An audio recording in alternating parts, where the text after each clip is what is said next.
Haleluya, haleluya. Shalom jemaat Tuhan, dalam Yesus Kristus dari rumah doa hukum ini saya percaya bahwa saudara tetap dalam lindungan Tuhan, tetap dalam penyertaan Tuhan, tetap dalam kasih Tuhan, tetap diberkati oleh Tuhan. Haleluya, haleluya. Saya percaya saudara di rumah diberkati Tuhan, diberikan damai dan sukacita. Hari ini saya ingin berbicara kepada kita semua tentang apa yang dialami di situasi sekarang ini, yaitu belajar beriman di tengah krisis keuangan, seperti tindakan berani janda di dalam Alkitab.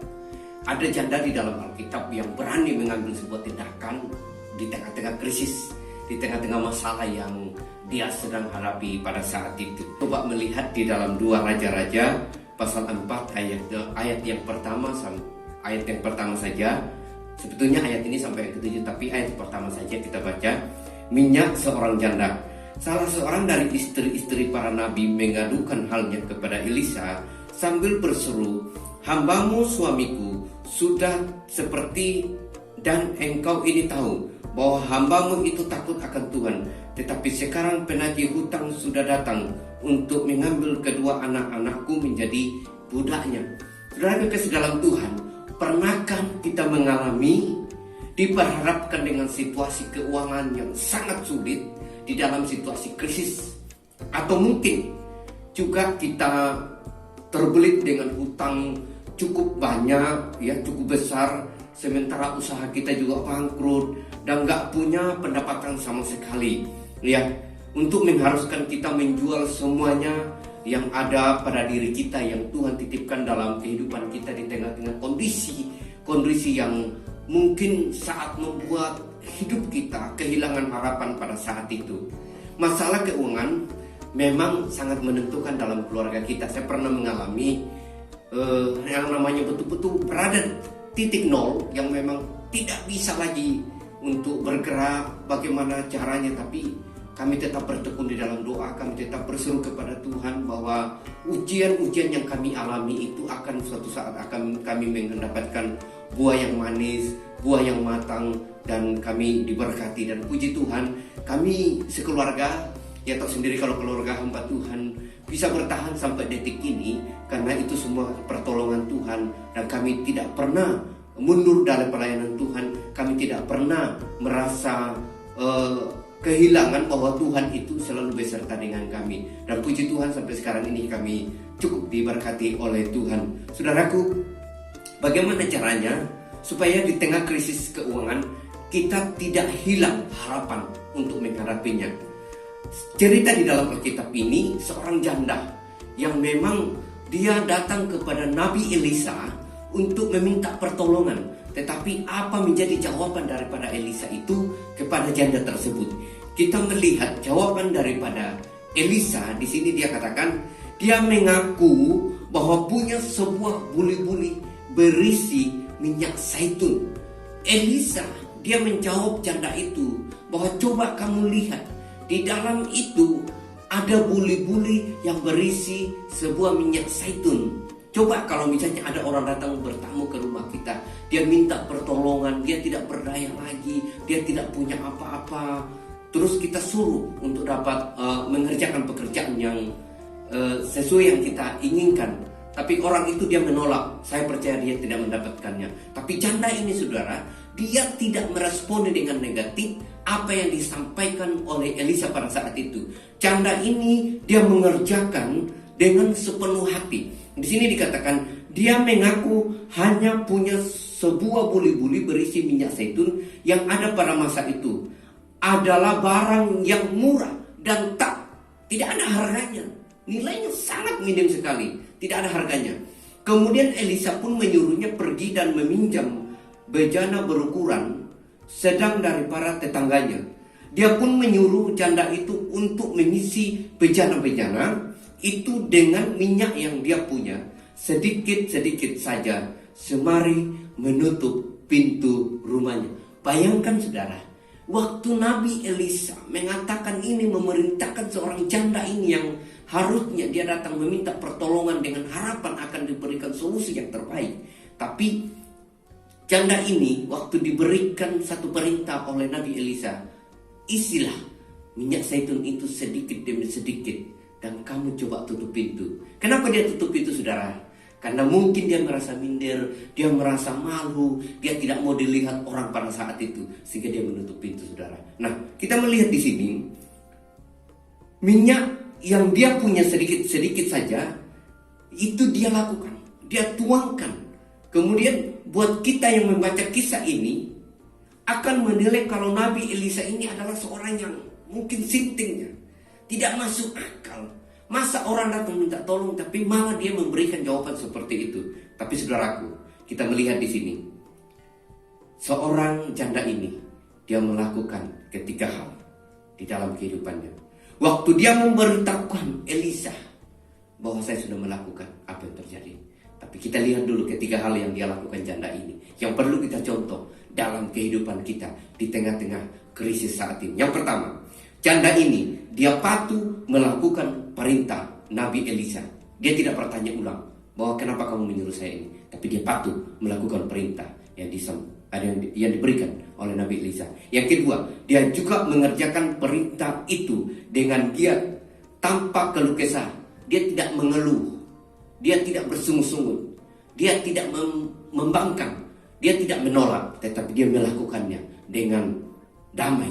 Dia melakukan dengan sekuat hatinya, dia melakukannya dengan sepenuh hati. Lalu yang ketiga, sementara bekerja sedang janda ini menuangkan minyak zaitun itu ke dalam buli-buli, wanita itu menaruh imannya kepada ucapan Nabi Elisa bahwa perintah itu pasti bukan hal yang sia-sia. Bayangkan saudara, semarin dia menuangkan minyak zaitun itu ke dalam buli-buli yang diperintahkan oleh Elisa. Dia semarin beriman. Mujizat terjadi, mujizat terjadi, mujizat terjadi. Dan apa yang terjadi, saudara? Ketika selesai, waktu dia selesai, dia memberitahukan Elisa soal peristiwa yang dia alami. Elisa pun menyuruhnya untuk menjual sebagian minyak itu untuk mendapatkan uang dan melunasi utang-utangnya. Kemudian sementara sebagian minyak lagi disimpan untuk memenuhi kebutuhan sehari-harinya dan 2 anaknya. Dari kisah ini, saudara, apa yang terjadi? Mujizat terjadi di dalam diri daripada seorang janda ini. Hal yang sama juga terjadi dalam kehidupan kita, saudara. Hal yang sama juga sering Tuhan lakukan dalam hidup kita. Waktu kita dalam kondisi terdesak, tidak ada jalan lagi, pikiran sudah mau stres, pokoknya buntu. Kenapa saya katakan demikian, saudara? Karena saya pernah mengalami dalam hidup saya, dalam keluarga saya pernah mengalami hal yang sama. Tapi saya tahu Tuhan menolong saya. Nah, di sini kita melihat dalam keadaan terdesak, Tuhan meminta kita untuk melangkah keluar dengan iman dan melakukan bagian kita lebih dulu. Ketaatan dan ketidaktaatan kita sama sekali enggak mengubah karakter Tuhan yang mengasihi kita. Tetapi sikap kita lah ya, sikap kita lah yang sangat mempengaruhi jumlah berkat yang kita terima dari Tuhan yang Dia sudah siapkan buat kita. Bayangkan kalau saja janda itu menertawakan perintah dari Nabi Elisa ini, meragukan kesetiaan Tuhan, atau dia malas melakukan perintah itu, pastinya si janda itu gak bakalan mendapatkan hasil minyak yang melimpah dalam bejana-bejana yang dia pinjam. Gak bakal ada mujizat apa-apa yang akan dia terima. Tetapi saudara, kalau saja setiap kita mengambil langkah iman seperti janda ini, percayalah, Tuhan akan terus bekerja dengan caranya sendiri untuk mendatangkan mujizat dalam kehidupan saudara dan saya. Karena kita tidak bisa menyelami pikiran Tuhan. Manusia terbatas, Tuhan tidak terbatas. Karena itu tetaplah beriman kepadanya, saudara. Mujizat akan terjadi dalam hidup saudara, dalam keluarga saudara, dalam pelayanan saudara, dalam bisnis saudara, dalam pekerjaan saudara. Kita melihat di sini kita harus meneladani langkah iman seperti janda ini untuk pasti menolong kita. Firman Tuhan berkata di dalam Roma 5 ayat 3 sampai 4 berkata, kita malah berpegang juga dalam kesengsaraan kita, karena kita tahu bahwa kesengsaraan itu menimbulkan apa? Ketekunan. Dan ketekunan menimbulkan apa? Tahan uji. Kemudian tahan uji menimbulkan apa? Pengharapan. Jadi di sini kita melihat kesengsaraan itu menimbulkan ketekunan. Lalu ketekunan menimbulkan tahan uji.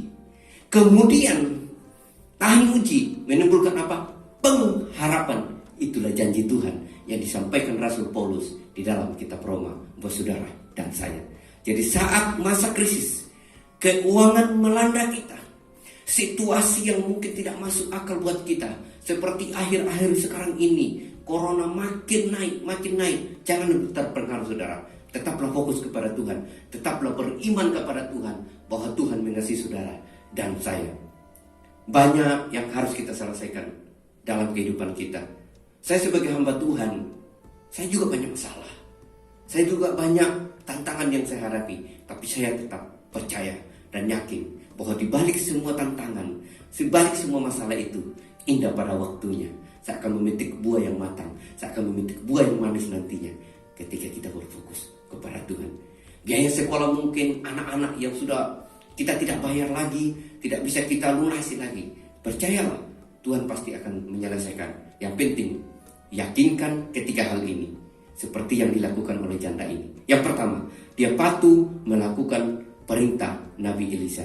Mari kita patuh tetap melakukan nasihat-nasihat dari hamba Tuhan, dari para pendeta, sebagai perpanjangan Tuhan, sebagai penyambung lidah Tuhan, bahkan janji firman Tuhan. Mari kita patuh kepadanya. Yang kedua, dia juga mengerjakan perintah itu dengan giat tanpa keluh kesah atau bersungut-sungut. Jangan melakukan pekerjaan dengan bersungut-sungut, jangan melakukan pekerjaan dengan tidak berdaya, jangan melakukan pekerjaan dengan terpaksa, jangan melakukan pekerjaan dengan beban, tapi lakukanlah itu dengan sukacita, maka saudara akan diberkati seperti janda ini. Yang ketiga, sementara bekerjaan itu menaruh imannya kepada Tuhan, kepada ucapan Nabi Elisa bahwa perintah itu pasti bukan hal yang sia-sia, tapi perintah itu akan menghasilkan kedahsyatan, akan menghasilkan berkat yang melimpah, akan menghasilkan dapat menyelesaikan masalah dari janda tersebut. Karena itu saudara, mari lakukan ketiga hal ini, maka masalah saudara akan selesai,